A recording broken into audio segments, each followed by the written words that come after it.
lot of people have asked me about my vinyl setup, what turntable I use, what monitors I use, so I want to go through all of that today, as well as what I would recommend for anybody who's just getting into vinyl. I am using Behringer Truth B2030P monitors. They go for about $130 a piece at this point. Really, they're studio monitors that work amazing with records. The bass is tight, the highs are crisp, and they don't take up a lot of space.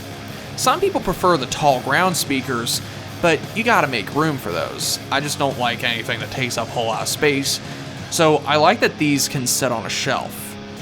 And the amplifier I'm using is a Sherwood RX 4109. It's kind of old at this point given that there's a tape button, but it works as advertised. And what else is really cool is that you can enable and disable each speaker if you wanted.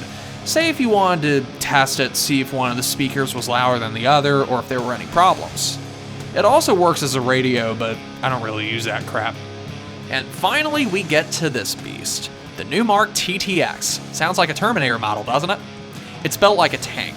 It's a direct drive, which is recommended over belt drive if you're hardcore into vinyl and sound quality. This will play 33, 45, and 78 RPMs, and you can adjust the percentage of increase or decrease of speed if you wanted. Then there's this light which helps find dust or deeper grooves. But this can also play records backwards. So if you ever want to listen to the backwards hidden message at the end of a Darkthrone song, now you don't have to go through a lot of trouble to hear it. I use a dust cover to prevent anything from getting on the record as they play, but before anything is played, I always dust the album off.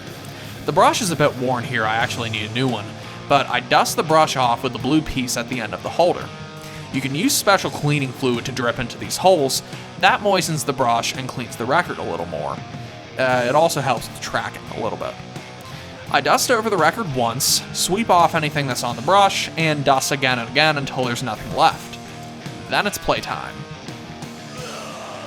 One trick you can use to eliminate pops in a record is increasing the weight on the tone arm and then playing them backwards.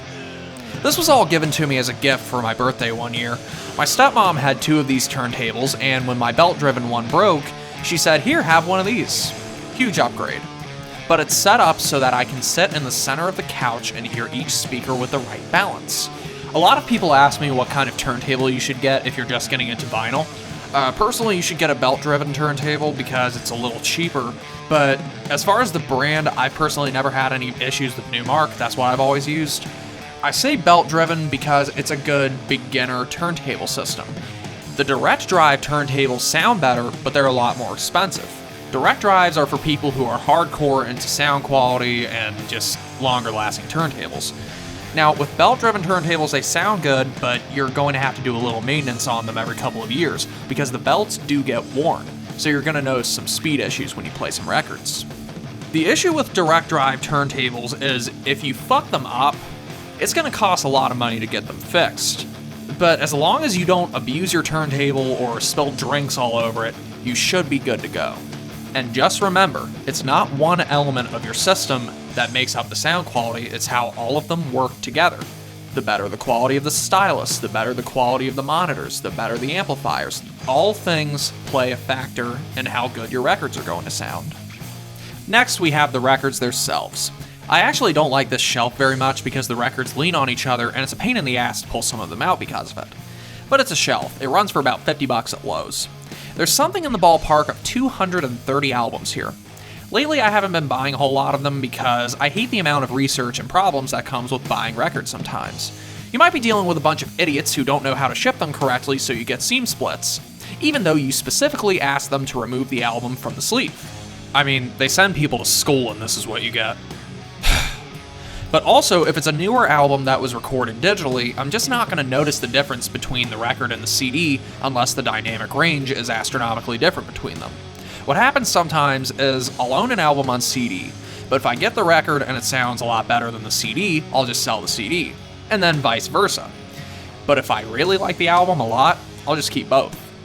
I hope you've enjoyed watching this, but now you'll have to excuse me. I got some abscess to listen to.